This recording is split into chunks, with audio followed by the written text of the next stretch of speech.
Our purpose at WE is to change the dismal statistics of our people, particularly Māori and Pacifica people. We do this through helping small and medium-sized businesses to thrive. Our businesses need our help. So many have felt the pressures of lockdown and are facing challenges that they've never faced before. Challenges that are impacting their livelihoods. That is why we're bringing you this series to share stories of the people behind our businesses, their successes, their failures, their challenges, and their triumphs. If you are already in business, we hope you will be inspired. Perhaps someone will share one piece of gold that makes a difference in your business. If you've been thinking about starting a business, we hope that you will be motivated to start your own business venture. We hope that by sharing these stories, we can help small businesses on the road to recovery all across New Zealand, Australia, and the Pacific. So grab your cup of tea and whakarongo mai. Kia ora te wharo, no mai, haere mai. Welcome to our cup of tea this evening. So tonight's cup of tea was with one of my longest and dearest friends. I've known Winsome for the last 37 years. We spent a good 15 or so years, maybe a little bit longer, living next to each other. Her mum has been very entrepreneurial over the years, and then recently, well not recently, actually quite a number of years ago, they started a nursing bureau called Senate Nursing Bureau. So I'm really pleased to introduce you today to Winsome Ferrall. Thanks so much for joining us today, Winsome. Oh, thank you, my pleasure. All right, so I mean, I'm just going to talk a little bit about your past, and I remember I was thinking this morning that your mum had a business making business cards at one stage, long time ago. Yes, she did, yeah. And she would have us kids doing them for her as well. And you have a lot of brothers and a sister. Yes. 6 brothers, 1 sister. Yeah. And you've continued that on yourself even. Yes, I have. Yes, 5 boys and 1 girl. Now, being a business owner and having 6 children, 5 boys, 1 girl, hey, that is a lot of time that you're going to take to look after kids and look after your business. Yes. We've always been family orientated with the business, so whenever I've had children, they've always come to work with me for about 9 months. And so that's how I've managed to work and have children, by being able to bring them to work, because we've always had that family environment here in our office. Yeah. Do you think it's becoming more common for families to have children that sort of integrate into business life and have them in the office and around and kind of learning what's going on? Yes, I think it's great. So in the school holidays, there's quite a few staff in our office that we allow them to bring their kids in, and we've got a room set up for the kids, but they do come out and mix and mingle with everyone in the office, and it's really nice just to have the children around sometimes. So it is good. One of our staff in accounts at the moment, she's got a 1-year-old. She's brought him to work for the last 12 months, and she's going to be putting him into daycare soon, but we've always kept that kind of family environment. I guess because, for me, and it probably has been for you too, because you have a family, you understand it, and it makes it easier for you to allow the same for your staff, and to have that empathy and, that understanding, I think. Yes, very much so. Yeah. And so do you think that your mum's involvement in business, pre-Senate, do you think being part of that kind of gave you any insights or motivation to go into business yourself? I'd always wanted to be in business. I didn't know what I wanted to do, but I always wanted to have that kind of flexibility of being able to work for myself, and especially once I had a family and things like that. So yeah, I think growing up and seeing both my parents being self-employed, because they both were always self-employed, I always thought along those lines. That's right, because your dad was a bricklayer and he had a bricklaying business. Yeah, that's right. Yeah. And so before you got into Set It Nursing Bureau, what were you doing? So I had recently got married and had a new child, and I was actually struggling with postnatal depression quite badly, and I wouldn't leave the house, and it was really, really challenging, and my husband had to give up work to look after our newborn and also kind of help me. And so when my mum came to me and asked whether I wanted to go into this business with her, my first reaction was, no, I can't do this. I can't even look after myself, let alone go into business with you. And so we thought about it for a while, and then Mum would come back to me and she goes, look, it would give you something each day to do, something to keep you going, something to get you motivated about something. So I agreed. So we decided to set up Set It Nursing Bureau. And then she came to me after we had started and she said, but you can't take a wage for 3 years. We're not taking any money for 3 years. And I was like, well, what am I getting myself into? She said, well, if we're going to make money from this, we can't take any money from it. And I went, oh, okay, well, I'm not doing anything. So, yeah, we'll do this. And so we set up and we went and did everything we needed to set up the nursing bureau. We hired heaps of casual health staff, and we went out and visited heaps of potential clients. And 3 months later, we hadn't heard nothing. And I got to the stage where we said, well, it hasn't worked. Let's get the phone disconnected. And the very next day, when we were going to disconnect the phone, we got a call from a hospital asking us to fully staff their hospital for 6 months.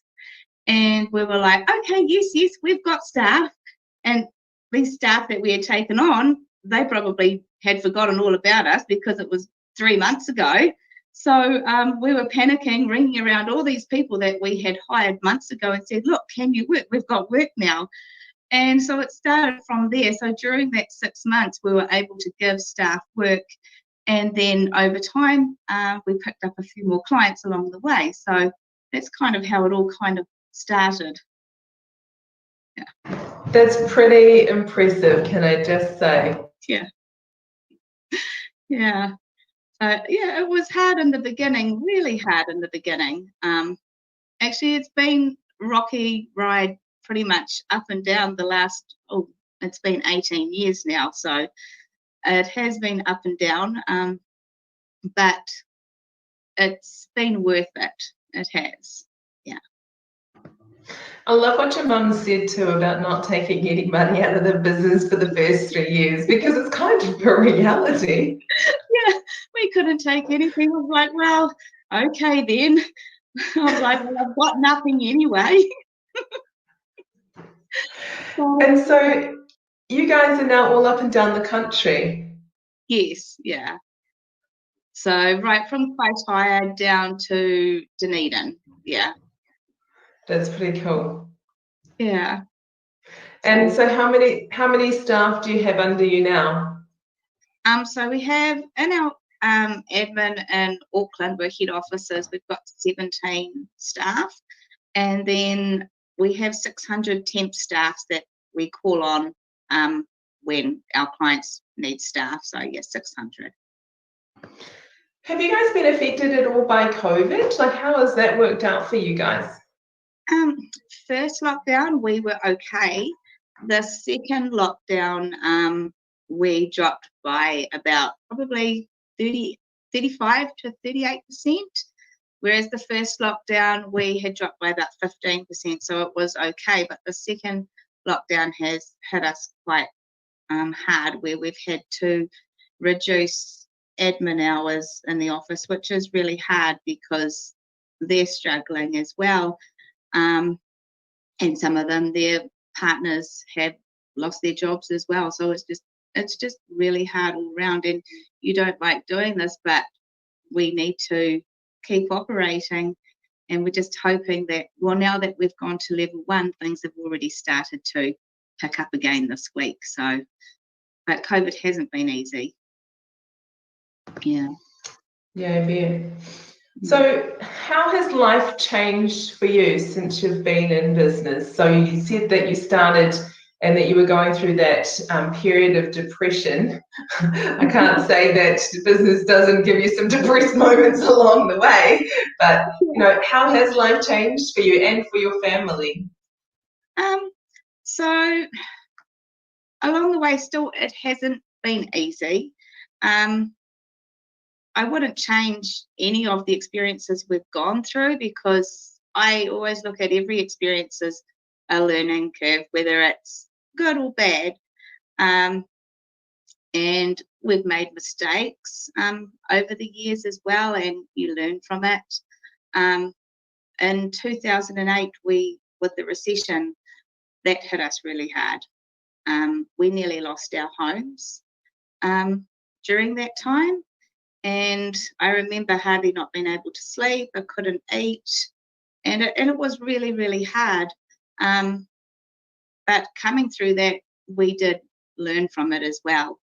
And it just made us more aware of kind of mistakes that we had made and how to make things right. So if we didn't go through the recession between 2008 and I think 2011, we wouldn't have learnt what we know today from that. But I sometimes wonder what my life would be like if we didn't have Senate, and where we would be, and would I have the flexibility to with help for my children, because they require a lot of care. And because we've had the flexibility of being self-employed, it's made it easier to be able to get the support needed for the children. Now, I don't know how much of that you want to share, but I know you've got some children that have got high learning difficulties. Yeah. Which can also not be easy when you're trying to run a business that's national with 600 temp staff, and 17 in your office in Auckland. It's not the easiest. No. So 4 of my children have autism that are on the spectrum, and they're all at different parts of the spectrum. So one has mild autism, or 2 have mild autism, and 1 has ADHD as well as the autism. And then I have another son with moderate autism, and then my other son who is, I don't know the correct term, but is severely autistic, where he's non-verbal and he can't communicate with us, and so it gets quite frustrating for him and for us because of the lack of communication. And when he can't communicate, then meltdowns happen and blood noses happen and head banging and banging his head through the walls and having to repair the holes in the wall from him having meltdowns. So that's been challenging. I think I've learned a lot from having a child like that. So it is hard, and we do get a lot of support. My family is close by and they do help us with our children, and we also get a lot of funding as well, which is great, which gives us the respite sometimes that we need. So without that respite, I think life would be a lot harder. Yeah. What are some of the things that he has taught you in life? Patience. Anything that you want to share? Patience. He's taught us that basically nothing phases us anymore. Like if someone tells me about their children, I'm like, oh, is that it? So nothing phases us. It's like we think that the house is foolproof, but it's not, because Spencer will find a way to absolutely destroy something. We've woken up to Nutella spread all across the carpet. We've woken up to Marmite smeared all across the wall. A tray of eggs smashed everywhere. A bottle of oil tipped everywhere. So all the child safety catches, he knows how to open them all. So yeah, it's been difficult, but so we sometimes we just laugh now, because you can't do anything else. You just have to deal with what you're dealing with, and you can't change it, and you just deal with it. Do you think that being in business and facing some of the challenges you face in business has helped prepare you for the challenges of parenthood, and vice versa, like the challenges that you face in parenthood? Because we all face challenges in parenthood too, but do you think that's also helped you to navigate through the challenges of business? Yes, I think it has. Yes, definitely. Yes, yeah, definitely has. So you were mentioning a little bit about having your family support you. I'm just wondering, along your journey, is there anybody else that's supported you that you've leaned on, or that you've gone to, or people in your networking circles or business circles that you've been able to pull inspiration from, or mentorship from, or utilize services from, that have helped you in your journey so far? Basically, me and my mum and I, we've leant on each other, basically, probably the last 18 years. So it would probably be my mum. I do have an auntie I'm really close to, and I always confide in her when I'm just needing to offload and things like that. Like, I offload to my husband as well, but it's nice sometimes having that another person to offload to as well. So yeah, I'm very close to my auntie, and I do offload to my mum a lot. We do kind of feed off each other, and we always are brainstorming ideas together of what we can do to make things better. But not really having a network, really. And that I'll go back to the depression. When I had the depression, I struggled with it for a good 10 years. And so my confidence was always low. So I always found it difficult to talk to new people and talk to people. So I've struggled with that. But the last probably 8-9 years, I think by having the business, it's made me get more confident and be able to get out there and talk to people, which it has helped in that way. Yeah, that's really cool. So there's a saying usually, don't hire family, and you're in business with your mum, who is family, and I know you've hired family along the way. So what are some of the things that you've done to help make working with family successful? So in the early years, working with family, so I have 3 sister-in-laws that work here in our office. So there's 5 of us at head office that are family. In the early years, we did sometimes butt heads, but as time goes along, you just get used to working with each other, and you kind of don't look at them like, even though they are your family, you don't kind of look at them as family at work. And we've learnt to, we all get along at work. And yeah, we've learnt to, over the years, that sometimes we might not be agreeing with something personally, but when it comes to work professionally, we can put that aside and we work well together. Yeah. Did you have to set up like some boundaries or some rules, or did you have a conversation that got you to that space, or did it just sort of evolve over time? I think it's just evolved over time. Yeah, just evolved over time. So yeah, whenever one of my brothers would get married, they'd say, "Mum, can you give my wife a job?" So not my brothers, their wives.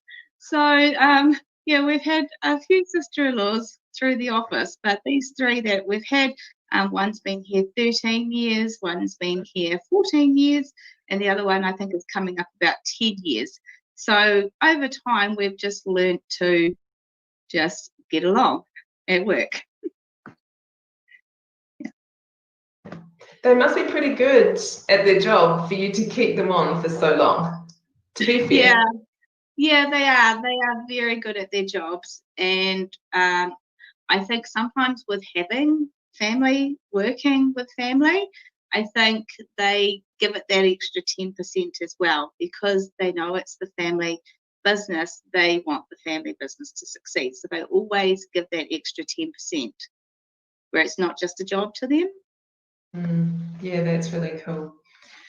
Before you talked about going through the recession 2008 to 2011 and the challenges that you faced, and